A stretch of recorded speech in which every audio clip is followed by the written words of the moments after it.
C'est ce qui m'a permis de sortir un peu de la misère parisienne. Ouais. J'ai grandi en cité à Paris. J'ai vécu avec toutes les nationalités, toutes les religions. J'étais déjà un bagarreur dans la rue, donc j'ai eu des problèmes. Il a fallu que je quitte Paris. Je me suis mis tout de suite à la boxe thaï. En fait. T'as eu des problèmes parce que tu étais bagarreur ou pour autre chose? Non, surtout pour des bagarres. Et à chaque fois, il me disait, mais viens Maurice.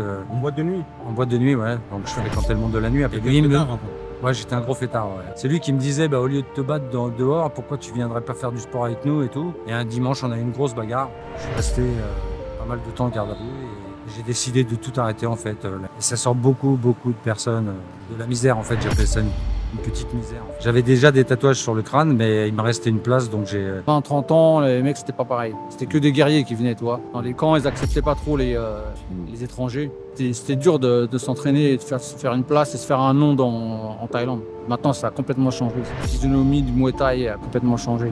Les femmes, elles n'avaient pas le droit de combattre dans les stadiums. Est-ce que c'est un sport de pauvre? En Thaïlande, oui. Ça m'a stabilisé, ça m'a donné un équilibre de vie.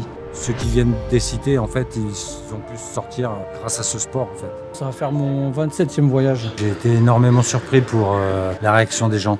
Il y a des gens, ça leur plaît pas beaucoup.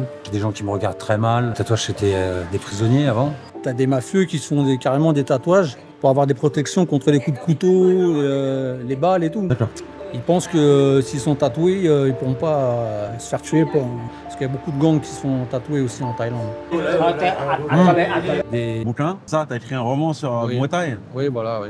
Alors c'est un roman qui, voilà, c'est les points de l'espoir. Et en fait, justement, on parlait des femmes et leurs difficultés à combattre en Thaïlande. Et c'est l'histoire, en fait, d'une jeune fille. Son rêve, quoi, en fait, c'est de boxer au stadium du Raja, qui est interdit pour les filles. Et elle va tout faire pour y arriver. Quoi qu'il arrive, et elle va y arriver. Mais bon, j'ai écrit ce bouquin avant que ce soit autorisé les combats de femmes au Lumpini au Raja. Tu vois, je l'avais écrit avant. Et donc, en fait, maintenant, ça s'est réalisé un peu. Tu vois, les femmes, elles peuvent combattre. Comment faire pour avoir ce bouquin? Déjà, il est disponible sur le site des éditions Soukha. S-O-U-K-H-A. Après, il est disponible sur toutes les grandes plateformes, Amazon, Fnac.